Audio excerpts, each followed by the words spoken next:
How you doing, everyone? Welcome back in. In this video, I just wanted to roll through some of our cut price keepers, a bunch of the guys in that middle range that have a chance of moving into keeper status, and also a few of the trade targets for the week. So we're going to start off up top, and we've spoken about Reid Mane at length already, and I think he's someone that's going to be a keeper in the hooker position throughout the season. He won't be averaging 92. I'd expect something between 60 and 65. I think he has probably taken that little bit of a step up. Last year was sort of that mid 50s to later 50s, average scorer. He'd have a few games where he'd get the 40 odd and stuff like that. And I'm still expecting a few random games in that 45 to 50 when he doesn't get the attacking stats and some less tackles. But I think he's probably taken that next step. It's obviously a little bit interesting to think that he might have missed a couple of his biggest scores of the year, and he might not do that again. But at 810k, I think if you're wanting to get in, and now's probably the week, just be aware that there's obviously a bunch of hookers in everyone's team already with Brayley, Turpin, Cook, all these types of guys. We've got Little, etc. So adding another hooker into that might be a bit annoying for your team chemistry and team makeup, but something to think about. We move on to Brett Morris. For me, he's not going to score a triple every week, obviously. He hasn't been a keeper for a while, and I'd suggest that you don't bring him in at 700k. You've got a bunch of fullbacks that are much cheaper. Brimson's in the 500s now, and I think he's going to average more than Morris over the season. And there's a bunch of other good options like Latrell and stuff like that in the mid 500s. So I'd be picking them over Morris. Don't expect these types of scores on the regular, especially with this week playing the Rabbitohs. He might get one try, but we won't be getting scores anywhere near 80. Ben Hunt's been someone that a lot of people are talking about. He's got the dual position, 789k. But an average of 75.5 this year. And if we look over into his previous year's work, you can see when he plays halfback there, these are obviously his first two games, but last year, 1, 2, and 3, 53, 48, 65. A bunch of scores off the interchange, but we look back to halfback, he's got a 67. Go back to previous years, 2019, there's a bunch of scores in the 40s and 50s with the odd, big 98 with 2 tries, but he's not someone that's ever averaged super duper high. He scored a lot better at hooker last year, but his general year-to-year average in the halves is 55, and I don't see that changing much. They've had 2 decent games, and against the Sharks and the Cowboys, 2 teams that are okay. Cowboys are pretty average, but Sharks are a decent team. He's going to come up against some worse teams in the near future. Obviously, Manly this week will probably score well again. But when he plays against some of the better teams, the Paras, the Roosters, that kind of thing, I'd expect scores in that mid-50s. So he's always been someone that's really consistent, but I wouldn't be moving heaven and earth for him. If you do need another half option, then he's definitely someone you can bring in. But just keep that in mind when you're looking to trade him in. Hudson Young's a cool one. I think he's actually improved as a player this year, but you're obviously paying a pretty decent price for him. So 680, he's priced to be around that 50 mark, just under that. So obviously a break even at 26, he'll be able to increase that price a little bit extra over the next little bit, but don't expect him to average anywhere near 70. I'm expecting somewhere around the 50 to 55 mark. So if you feel like that's something that you'd like for Hudson Young, if you really enjoy watching him play or whatever, then that could be a good option for you. But there are guys that will go through in this list that are a bit cheaper and have the dual position, etc. So he's someone that is an option, but I wouldn't be expecting tries every week. Moving on to Kyrie, and Kyrie's an interesting one because his scores, he's never been a keeper, in the half, and that's why you see him at 658k.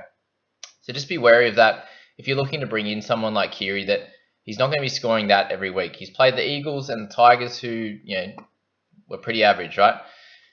He's got 3 try assists in both games, a couple of line breaks last game. He hasn't missed a tackle at all, 15, 21 in both games.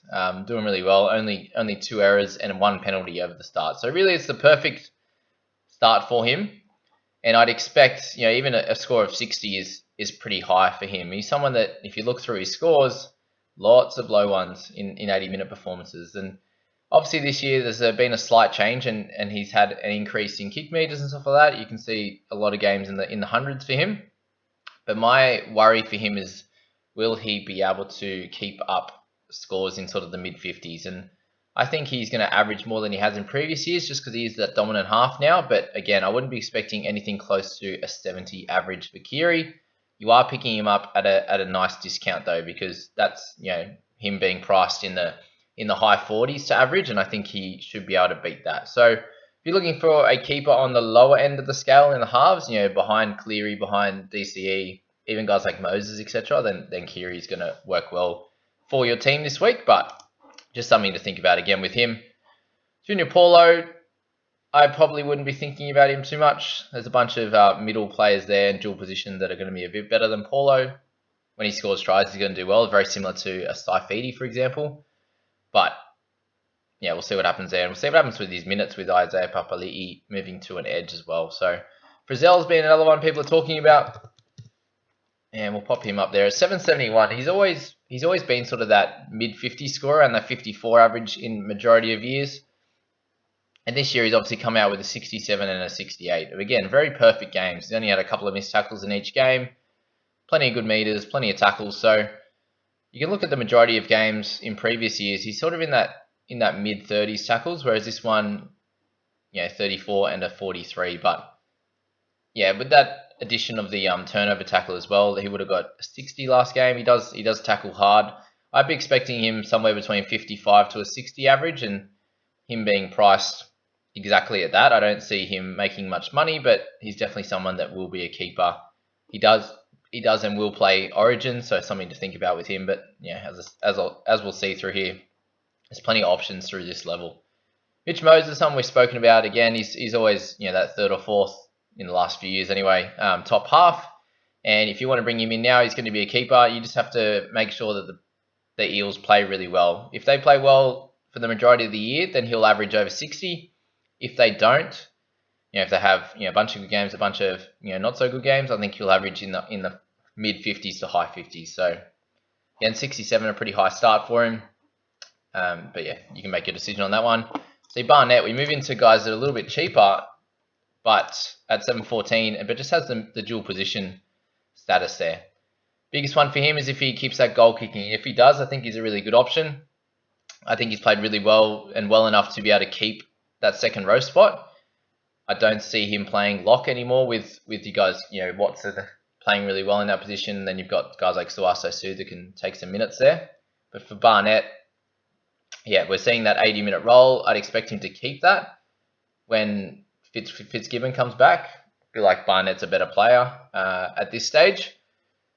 So for him, it's a bit of a gamble. You need him to keep the goal kicking. If he doesn't, I don't think he's worth it. So other than that, his stats have been great.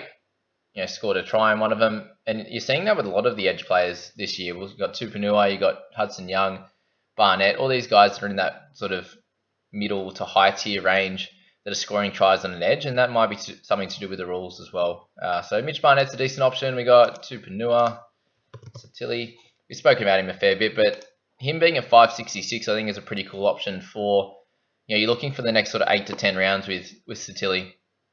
Break even of 14. He's still got some cash to make. I'd expect him to bottom out somewhere near the 650 to 680 range over this next sort of 10 weeks, and his ownership percentage is really rising at 12.5 there. So for him, his base stats have improved. It looks like each year he's getting a little bit better. So a lot of people like myself were turned off him, picking him up at the start of the year just because he would make a little bit of cash, but he was priced about what he averaged the year before.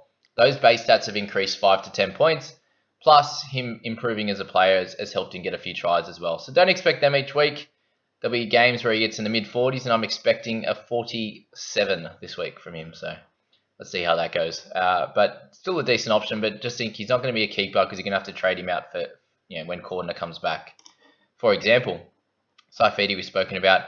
Mitch Pearce, for me, has benefited from an injury with Kurt Mann. So once he comes back, which is now, Blake Green comes back, he'll lose a bit of the kick meters and stuff. So I wouldn't be bringing him in at this stage, but well done if you started with him. Pangai Jr. is going to be a crazy one to own. A few of my mates owned him and some really good scores, a 70-odd and a 50-odd to start.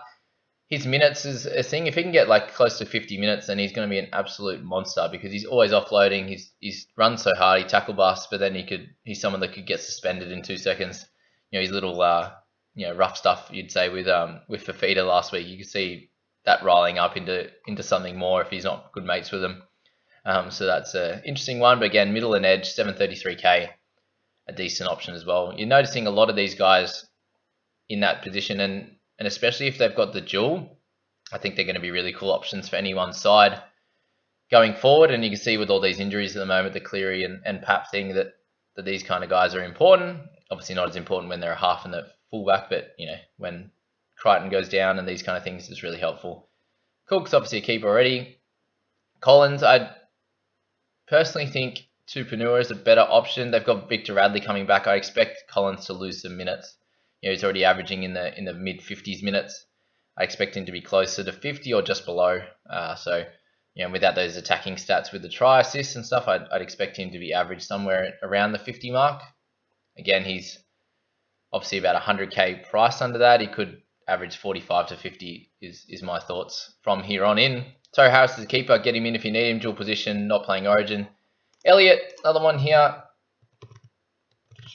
All right, Adam Elliot. And guys, if you're enjoying this, please hit like, hit subscribe. Really appreciate all the love and support. Adam Elliot, 638. Another one of those cheaper guys that could do really well. Getting 80 minutes, and I was expecting to get 80 minutes going forward. Has the ability to run the ball well, get a try, and then can defend as well. 50 tackles and 5 misses, which you'll take with 3 turnover tackles. So he's someone who's a bit more aggressive that way, and has some pedigree from last year of scoring pretty well in some decent minute games. A nice PPM there of 0.75. And if you can keep that up in the edge position, then obviously that's a 60-point average. So we won't expect that, but maybe somewhere in the 50s.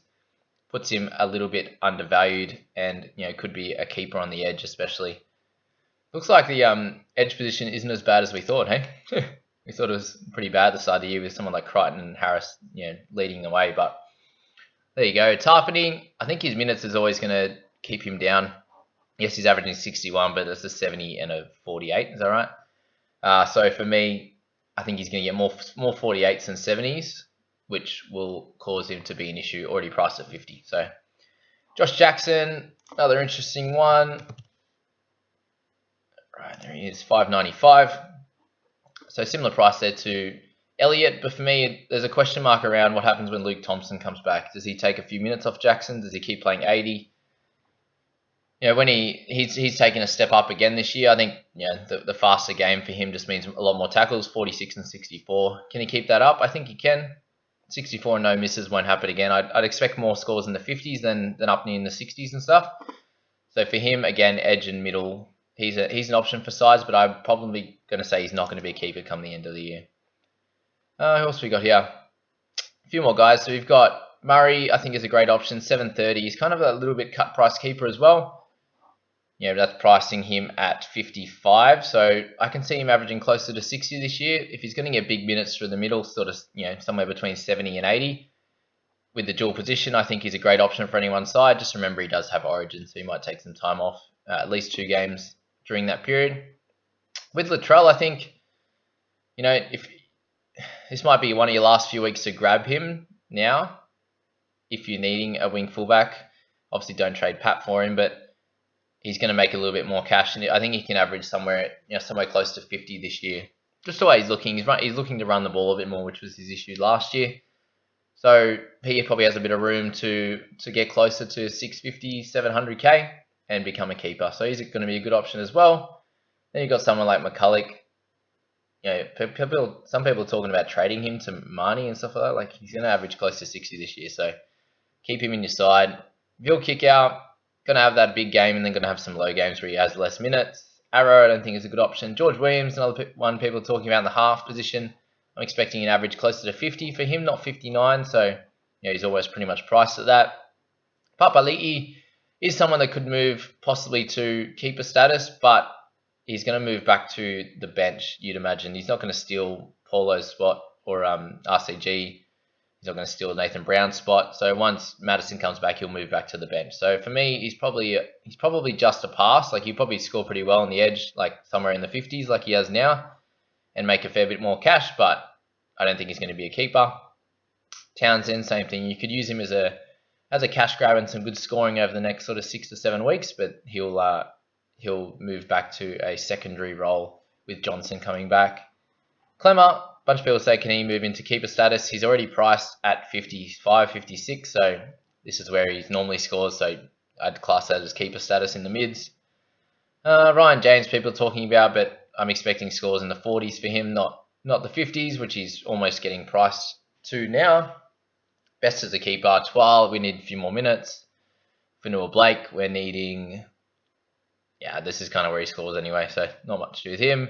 Brooks will still do pretty well. They've played some tough sides in the first 2 games, and he scored well, so he obviously needs to step up and do even better for his side, but average of 53 is perfect for what you wanted. I wouldn't be bringing him in now, though. DCE is a keeper, and that's kind of it. Carrigan, someone asked me about. I wouldn't say he's a sell, but the 60 minutes he got on the weekend is going to be more likely. I think he'll do more work and he'll get closer to the 50s scoring, but he's priced at mid to high 50s there, so that's about all, I think. Welch as a hold. Armour, it's too late to bring him in. Marin, people are talking about. I don't expect 50 average. I expect about a 40 average, which puts him well undervalued, but not someone you want to get when you can get guys like Alvaro and stuff a fair bit cheaper to make you more cash. But there you go, guys. That's the cut price keepers video. I hope that really helps with your trade-in targets for the week, and we'll see you in the next one, guys.